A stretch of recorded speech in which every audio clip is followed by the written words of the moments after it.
सकता है, या फिर किस हद में जाकर के पेट से पानी निकालने की ज़रूरत पड़ती है और किस हद तक पेशाब के रास्ते पेट के पानी को निकाला जा सकता है। आज हम बात करेंगे एसाइटिस के बारे में। एसाइटिस क्यों होता है, इसके क्या कारण हैं, क्या लक्षण हैं और क्या इसके ट्रीटमेंट हैं। तो सबसे पहले हम बात करते हैं, आपने देखा होगा कहीं ना कहीं कोई ना कोई मरीज़ देखने को मिलता है जिसका पेट जो है वो बहुत मोटा हो जाता है। पेट जो है उसमें पानी आ जाता है, पेट फूलने लगता है, पेट मोटा हो जाता है, पेट बढ़ जाता है। ऐसे मरीजों को देखा होगा पेट मोटा है, हाथ पैर जो है पतले पतले से हो गए हैं, वज़न कम होने लगा है लेकिन पेट बढ़ रहा है, वज़न कम हो रहा है लेकिन पेट बढ़ रहा है। तो ऐसे मरीजों को देख के पता लगता है, अल्ट्रासाउंड कराते हैं, उनका एसाइटिस निकलता है। तो ऐसे मरीजों के बारे में आज हम बात करेंगे। आज हम बात करेंगे किस तरह से ऐसे मरीजों के पेट के पानी को पेशाब के रास्ते निकाला जा सकता है और किस तरह से उनका निडिल डाल करके, सुई डाल करके पानी को कम किया जा सकता है या निकाला जा सकता है। तो सबसे पहले हम बात करते हैं कि एसाइटिस होता क्यों है। देखिए, एसाइटिस होने के कई सारे कारण होते हैं। एसाइटिस आपको लीवर सिरोसिस होने के कारण हो सकता है। ज़्यादातर देखने को मिलता है कि एसाइटिस जो होता है वो लीवर सिरोसिस होने के कारण ही होता है।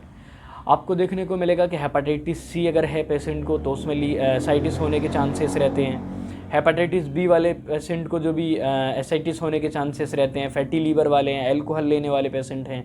लेकिन इनमें मेन कारण यही है कि जब लीवर सिरोसिस होने लगता है तो पेशेंट को जो है एसाइटिस होने लगता है। लीवर सिरोसिस के पेशेंट में देखने को मिलता है कि इनकी किडनी पर असर होने लगता है। जो पेशेंट लीवर सिरोसिस के होंगे उनमें जो है उनकी किडनी पर असर होने लगता है। जब पेशेंट लीवर सिरोसिस का होगा उसे एसाइटिस होने लगेगा और ऐसे मरीजों को किडनी की भी दिक्कत होने लगती है। कहीं ना कहीं देखने को मिलता है कि रेनल फेलर के कारण भी एसाइटिस हो जाता है। किडनी अगर आपकी फेल है उनके कारण भी आपको जो है देखने को मिलता है कि एसाइटिस हो जाता है। आपको हार्ट फेल है, हार्ट फेल होने के कारण भी एसाइटिस हो सकता है। कई सारे कारण हैं जिनके कारण आपको एसाइटिस हो सकता है, लेकिन इसकी जड़ पे जाना बहुत ज़रूरी हो जाता है। एसाइटिस सबसे पहली चीज़ है कि पेट में पानी भरना। इसका दूसरा कारण अगर देखें तो इसका कारण एक ये भी हो सकता है कि पेट की टीबी होना, पेरिटोनियम की टीबी होना, या फिर पेरिटोनियम में एक एब्डोमेन में एक लेयर होती है जिसे पेरिटोनियम बोलते हैं, पेरिटोनियम की टीबी होना या फिर पेरिटोनियम में कैंसर होना, इसके कारण भी जो है एसाइटिस हो सकता है। सोडियम काफ़ी हद तक जब कम होने लगता है, एल्बुमिन कम होने लगता है, तब देखने को मिलता है एल्बुमिन की कमी के कारण भी आपको एसाइटिस होने लगता है। एल्बुमिन की कमी के कारण भी आपको देखने को मिलेगा कि मरीज के पैरों पर स्वेलिंग आने लगती है और एसाइटिस होने लगता है, उसका भी पेट भारी होने लगता है। ऐसे मरीजों में अगर सिम्टम्स की बात करें एसाइटिस के मरीजों में, तो ज़्यादातर इनमें सिम्टम्स देखने को मिलता है कि ऐसे मरीजों में जो है पेट में पानी भरा रहता है, वज़न कम होने लगता है, इन्हें भूख कम लगने लगती है, वज़न कम होने लगता है, हाथ पैर पतले होने लगते हैं। इनको देखने को मिलता है कि मतलब पेरिटोनियम कैंसर भी हो जाता है।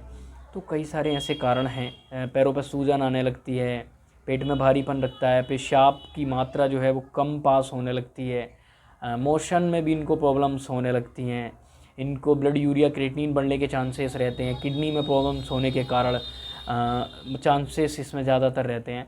तो एसाइटिस के कई सारे ऐसे कारण हैं। ऐसे लोगों को देख करके, ऐसे मरीजों को देख करके जिनका पेट काफ़ी बड़ा हो, जिन्हें पेट में भारीपन रहता हो, जिन्हें पेशाब कम आता हो, पेट बढ़ रहा हो, पेट में पानी भर गया हो, हाथ पैरों पर सूजन रहती हो, कभी कभी चेहरे पर सूजन रहती हो, तो ऐसे लोगों में एसाइटिस के लक्षण देखने को मिलते हैं। इसकी इन्वेस्टिगेशन के लिए अल्ट्रासाउंड या सीटी स्कैन करा सकते हैं। ब्लड टेस्ट में भी क्या कहते हैं CBC, LFT, KFT, blood function, liver function test, kidney function test, albumin वगैरह, सोडियम, पोटेशियम, ये कराना बहुत ज़रूरी हो जाता है, क्योंकि एल्बुमिन कम होने के कारण भी एसाइटिस हो जाता है।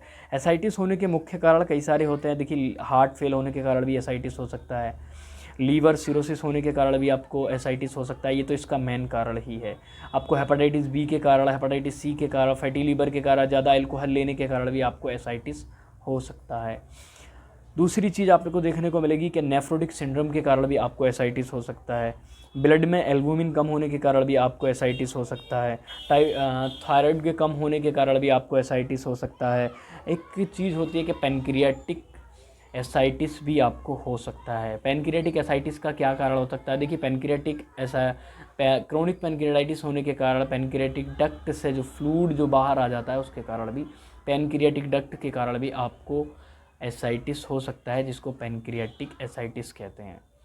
इसके क्या इलाज हैं, इसके बारे में अगर हम बात करें तो काफ़ी हद तक जो लोग कोशिश करते हैं, जो डॉक्टर कोशिश करते हैं, इसको पेशाब के रास्ते निकालने की कोशिश करते हैं। काफ़ी हद तक आप डॉक्टर के पास जाएंगे, डॉक्टर सबसे पहली कोशिश यही करते हैं कि इस एसाइटिस के पानी को, जो पेट भरा है, जो पेट में पानी आया है, इस पानी को पेशाब के रास्ते निकाल दिया जाए। लेकिन अगर ये काफ़ी हद तक पॉसिबल नहीं होता, पानी ज़्यादा भरा हुआ हो या फिर पानी की जांच कराना बड़ा ज़रूरी रहता है, तो एसाइटिस के मरीज़ों का अल्ट्रासाउंड की मदद से, अल्ट्रासाउंड गाइडेड एक एस्पिरेशन करते हैं, एस्पिरेशन करके निडल डाल करके, सुई डाल करके उसकी मदद से एसाइटिस का जो पानी होता है वो पेट से निकालते हैं, उसकी जांच करा लेते हैं। उसमें साइटोलॉजी है, एडीए है, एएफ है, एएफबी है, कई सारी ऐसी जांचें होती हैं जिनको कराने से